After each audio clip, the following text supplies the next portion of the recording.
اور پھر علی کے جیسے اصول کوئی دے بھی نہیں سکتا۔ بے شک کیا کہیں، علی نے کبھی کسی ملک پر جالے بن کر حملہ نہیں کیا، کسی آبادی کو آگ نہیں لگائی۔ دیکھیے آل محمد کا یہ ایک اہم ترین مسئلہ تھا کہ جو دشمن ہے آل محمد کا، جو دشمن ہے تو کبھی اس کو چپکے سے ختم نہیں کرا دیا۔ کیا کہنے، لیکن حکومت اسی پر قائم ہے کہ جب تک اپنے دشمن کو زیر نہ کیا جائے کوئی حکومت کے تخت پر نہیں آ سکتا، اور وہ چاہے تلوار ہو یا کلاشنکوف ہو یا وہ ووٹ ہو۔ بھئی کیا یعنی مقابل کو قتل کرنا ہے، چاہے تلوار سے کر دو یا بندوق سے کر دو یا ووٹ بینک سے کر دو۔ تو اب چونکہ جمہوریت ہے تو اس میں تو بھائی یہ ہے ہی ہے کہ جس کا ووٹ بینک اس کی واہ واہ، حکومت اس کی۔ علی نے تو اپنی حکومت میں الیکشن بھی نہیں رکھا، علی نے ایسا نہیں کیا کہ ووٹنگ کرا کے کہتے دشمن ہے اور میں ہوں، ووٹ ڈالیں سارے مسلمان دیکھیں کون جیتا ہے، کر سکتے تھے علی۔ لیکن علی نے بجائے اس کے یہ کہا کہ میں اپنے ساتھ کسی کو ووٹنگ میں لاؤں، علی نے بجائے اس کے کہا ہائے یہ دن آ گیا اس کا نام میرے نام کے ساتھ۔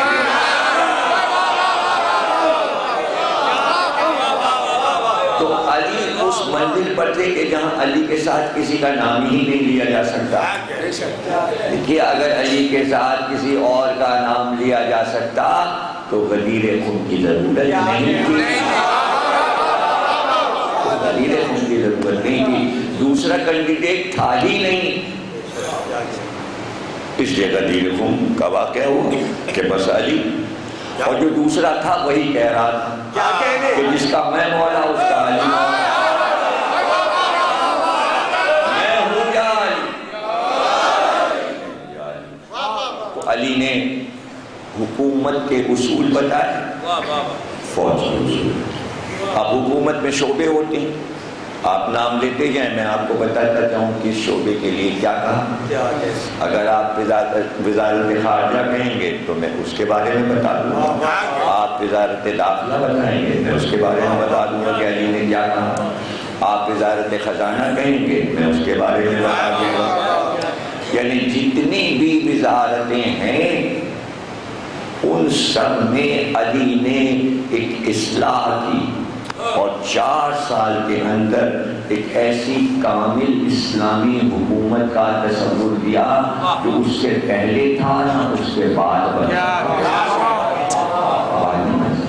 اور پھر ان اصولوں پر عمل کیا کہ ملک کی مضبوطی 2 چیزوں پر ہے، کوئی بھی ملک ہو، ایک وزارت خارجہ، ایک وزارت داخلہ۔ ایک وزیر ہوتا ہے خارجہ باہر کے لیے، ایک ہوتا ہے داخلہ اندرون ملک کے لیے۔ پاکستان میں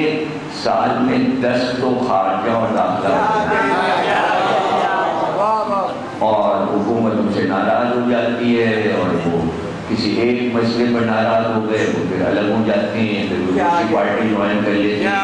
کبھی داخلہ ناراض کبھی خارجہ ناراض۔ علی نے وزارت پر زور نہیں دیا،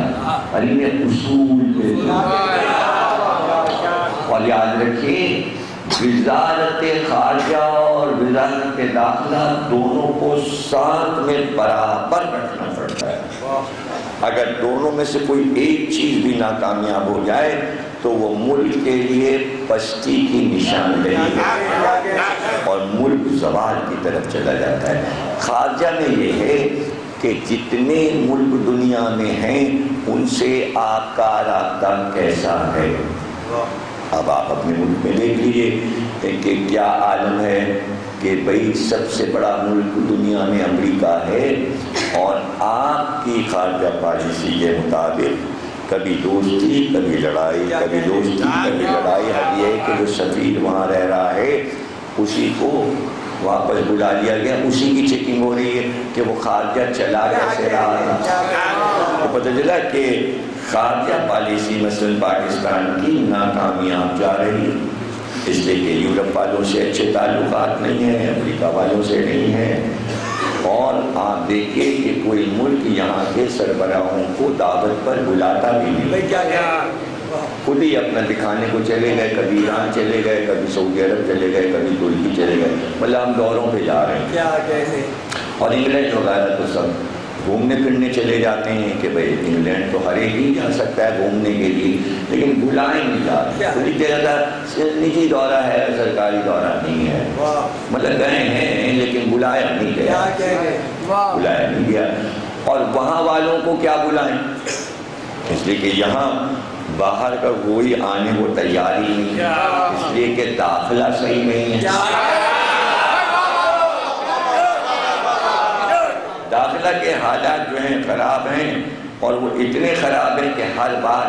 داخلہ والا کہتا ہے بس اب کی دفعہ تو سب ٹھیک ہو گیا، اور پھر جب ہو جاتا ہے پھر کہتا نہیں اب کی تو ٹائٹ کر دیا ہے اور کمر توڑ دی ہے اور یہ کر دیا وہ کر دیا، پتہ نہیں کیسے ٹوٹی کمر کے وہ پھر لوہے کی سلاخ لگوا کے جب پھر کھڑے ہو جاتے ہیں۔ تو یہ داخلہ اور یہ خارجہ علی سے پوچھو کہ علی نے اپنی وزارت خارجہ اتنی مضبوط رکھی کہ ایک جملے میں آپ اس قیمتی جملے کو اگر چاہیں تو موتیوں میں تول لیں، جو میں کہہ رہا ہوں تاریخ میں ڈھونڈیں گے یہ سب نہیں ملے گا، میں تو ایک سیکنڈ میں ساری رسل پیش کر دیتا ہوں آپ کے سامنے۔ علی کے 4.5 سال حکومت کے دور میں آس پاس کا ایک ملک علی کے ملک پر حملہ نہیں کرتا، قریب کے سارے ملک جانتے تھے کہ اگر ہم لڑائی چھیڑیں گے تو ہم شکست کھا جائیں گے۔ آج یہ کام کس سے لیا جا رہا ہے؟ یعنی باہر کے ملک صرف علی کی شخصیت کو دیکھ کر سفرا بھیج رہے ہیں اور حکومت کے لین دین یا بزنس کی بات نہیں کرتے، انہیں پتا ہے کہ یہ جو خلیفہ آیا ہے تو روم کا بادشاہ بھی اپنا سفیر بھیجتا ہے تو علمی سوال بھیجتا ہے، دولت نہیں، دولت کا معاملہ سے پتا ہے کہ علی دولت سے برابری میں کوئی کاروبار نہیں کریں گے، اسے پتا ہے مزاج کہ اگر میں علمی سوال پوچھوں گا تو علم کا تبادلہ ہوگا۔ اتنی مضبوط ہے وزارت خارجہ علی، اور خود علی ہیں وزیر خارجہ، کسی کو نہیں بنایا وزیر خارجہ، اور خود درست رکھا ہوا ہے سرحدوں کو۔ اب داخلہ میں آپ دیکھ لیجیے کہ داخلہ میں سب لڑنے تیار بیٹھے ہوئے ہیں کہ علی آئے اور ہر صوبے سے بغاوت ہو جائے گی۔ اب علی کے لیے وزارت داخلہ کتنی مشکل ہے، تو علی اگر چاہیں بھی لڑائی کو ٹال دینا تو لڑائی ٹال نہیں سکتے، اس لیے علی کو اندرونی لڑائیاں لڑنی ہیں، تو آج اگر پاکستان اندرونی لڑائی لڑ رہا ہے، 3 لڑائیاں بیرونی لڑی خارجہ، اب ایک اپنی داخلہ لڑ رہے ہیں، کام وہی ہو رہا ہے جو حضرت علی نے کیا تھا کہ اپنوں سے لڑا جا رہا ہے، لیکن لوگوں کے سمجھ میں یہ لڑائی آ نہیں رہی ہے، تو آپ اگر اسی لڑائی کا جائزہ لے لیں سارے عوام کہ پاکستان کی فوج کو اپنوں سے کیوں لڑنا پڑ رہا ہے، تو اب جو ہسٹری لکھتی ہے کہ علی تو اپنوں ہی سے الجھ گئے، بھائی اپنوں سے اس لیے الجھ گئے کہ جن سے علی الجھے تھے انہی سے پاکستانی فوج الجھی ہوئی ہے۔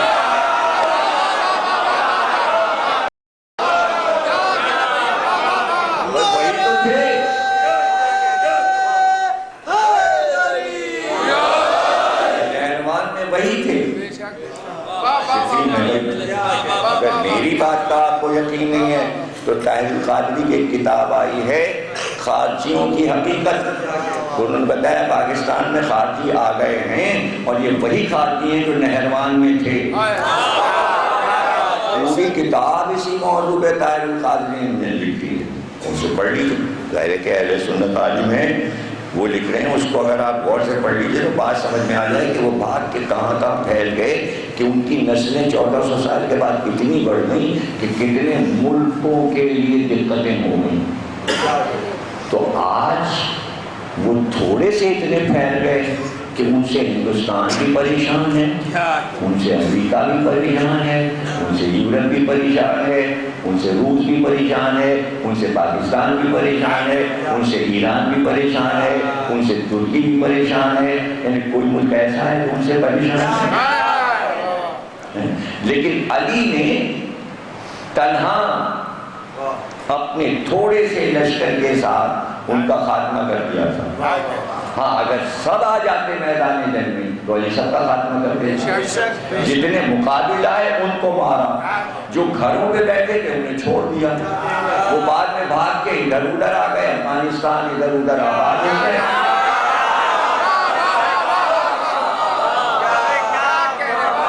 اب علی یہ کر نہیں سکتے تھے، علی کے اصول میں یہ نہیں تھا کہ گھروں میں بستیوں میں جا کے مارا جائے، علی صرف اس کو مارتے تھے جو مقابل آ جائے،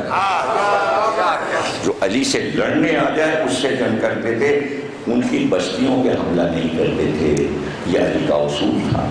تو اب آپ دیکھ لیجیے کہ اگر مسلمان سب مل کے ان کو ختم کرنا چاہتے ہیں تو ختم کرتے ہیں، اور اگر نہیں ختم کر سکتے تو دوسرا طریقہ ہے، اور وہ دوسرا طریقہ یہ ہے کہ ان کو راہ راست پہ لے آیا جائے، اور اس کے لیے ضروری یہ ہے کہ صحیح عقائد ان تک پہنچا دیے جائیں، اور صحیح عقائد پہنچانے کے لیے بیچ میں علی آئیں گے، ورنہ عقیدہ درست نہیں ہوگا۔ اب آپ کے سمجھ میں آیا کہ ہم اتنا شدت سے علی کے فضائل کیوں پڑھتے ہیں؟ اگر نہ پڑھ رہے ہوتے تو خدا کی قسم جتنے محبت علی والے نظر آ رہے ہیں سب خارجی ہوتے۔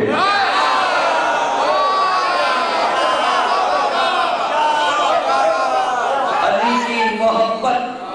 صحیح عقائد پر لے جاتی ہے، صحیح عقائد پہ لے جاتی ہے۔ اب ظاہر ہے کہ یہاں دوسری صورتحال پیدا ہو کہ جہاں موت نظر آتی ہے علی کی طرف سے، جہاں لوگوں کو علی کی طرف سے خطرہ نظر آتا ہے تو وہ نصیری بن جاتے ہیں۔ خدا بچائے نہ ہم خارجی ہیں نہ نصیری ہیں، اس لیے کہ ہم علی سے عقیدے میں جب ولایت علی پر آ گئے تو اب موت علی کی طرف سے نہیں ہے، چونکہ خارجی ڈر گیا تھا کہ علی ہمیں مار دیں گے، تو جان بچانے کے لیے اس نے کہا علی خدا ہیں، اور ہمیں کون علی مارنے آئے ہیں جو ہم علی کو خدا کہیں؟ کہاں پڑی ہے جو ہم علی کو خدا کہیں؟ ہماری محبت مولا سے اور ہیں۔ دیکھیے نصیریوں سے مولا نے محبت نہیں دی، ہم سے مولا محبت کرتے ہیں، محبت ایک طرفہ نہیں ہے، محبت دو طرفہ ہے۔ آپ کہیں گے ثبوت کیا ہے آپ کے پاس کہ مولا آپ سے محبت کرتے ہیں؟ تو میں ثبوت دے دیتا ہوں، جتنا ہمیں مارا گیا، جتنا ہمیں لوٹا گیا، جتنا ہمیں تباہ کیا گیا، کسی قوم کو دنیا میں نہیں کیا گیا، لیکن ہم ہر وقت زندہ بیٹھے ہیں، یہ ہمارے مولا